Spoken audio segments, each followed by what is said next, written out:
Franz, direttore comunicazione di un'azienda manifatturiera del Padovano, sul palco di TEDx Padova nel 2015 come speaker, quest'anno presentatore della prima edizione di TEDx Cortina.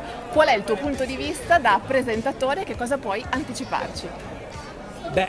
Sicuramente interessante, nel senso che l'altra volta soffrivo su quel palco, questa volta vedo soffrire altre persone, e che non è male. No, a parte gli scherzi, come sempre TEDx è un'esperienza rara, è molto importante, in cui è molto importante sia il contenuto che il contenitore. Quest'anno come contenuto c'è davvero tanta roba, come si suol dire, ovvero Cortina è sport, Cortina sarà scienza, Cortina sarà educazione, sarà anche sociale, sarà anche la differenza tra l'uomo e la donna, quindi davvero c'è tantissima ricchezza e vedere che persone si mettono in gioco per raccontare con grande passione la loro capacità di affrontare la vita in modo assolutamente unico è molto molto bello.